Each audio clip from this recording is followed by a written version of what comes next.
क्या कांग्रेस ने लद्दाख में भड़काई हिंसा? अमित मालवीय का सनसनीखेज दावा।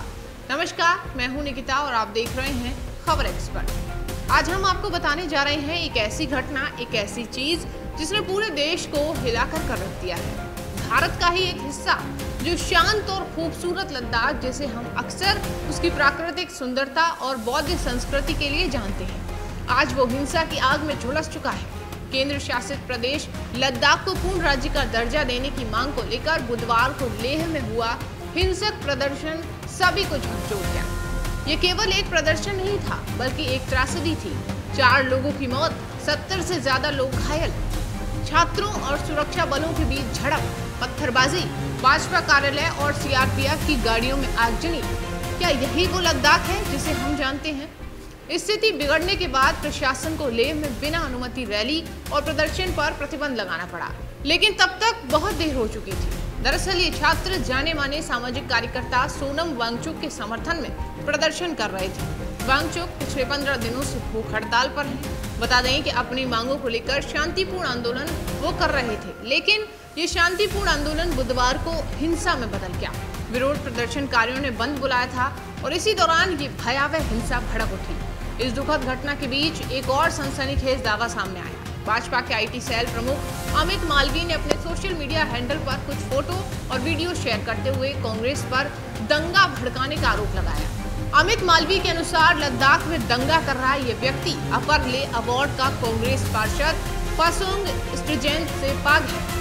उसे भीड़ को उकसाते और भाजपा कार्यालय तथा हिल काउंसिल को निशाना बनाते हुए साफ देखा गया है। उन्होंने सवाल उठाया, क्या राहुल गांधी इसी तरह की अशांति की कल्पना कर रहे हैं? ये एक गंभीर आरोप है। एक तरफ लद्दाख के लोग अपने अधिकारों के लिए लड़ रहे हैं और दूसरी तरफ राजनीति आरोप प्रत्यारोप का दौर भी शुरू हो चुका है। क्या ये हिंसा स्वतः स्फूर्त थी या इसके पीछे कोई राजनीतिक एजेंडा था? क्या ये महज संयोग है कि एक कांग्रेस पार्षद को हिंसा में शामिल देखा गया, या ये किसी गहरी साजिश का कोई एक बड़ा हिस्सा है?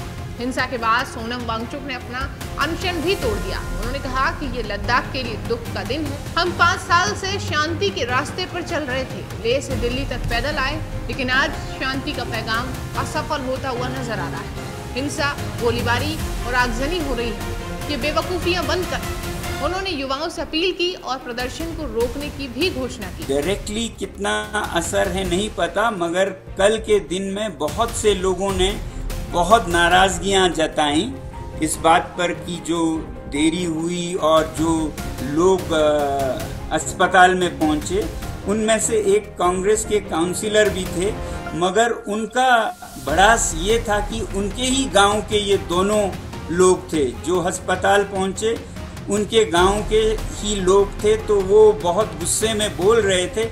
मगर मेरे ख्याल से कांग्रेस का ऐसा पकड़ कुछ भी नहीं है लद्दाख में कि उनके वजह से 5000 यूथ बाहर सड़क पे आ रहे। अब सवाल कई हैं और जवाब अभी मिलने बाकी हैं। इन दावों की कितनी सच्चाई है, इसकी जांच होनी चाहिए। लेकिन अब एक बात तो ये साफ है, लद्दाख में हुई ये हिंसा हमें सोचने पर मजबूर करती है कि आखिर एक शांत क्षेत्र में अचानक इतनी आग क्यों भड़की? क्या सरकार को इन मांगों पर गंभीरता से विचार करना चाहिए था, या कुछ बाहरी तत्वों ने इस आंदोलन को अपनी राजनीतिक रोटी सेकने का जरिया बना लिया? लद्दाख में ये आंदोलन क्यों हो रहा है? दरअसल जम्मू कश्मीर पुनर्गठन अधिनियम के तहत 31 अक्टूबर 2019 को अस्तित्व में आए केंद्र शासित प्रदेश लद्दाख में पूर्ण राज्य का दर्जा और संविधान की 6ठी अनुसूची में शामिल किए जाने की मांग उठाई जा रही है।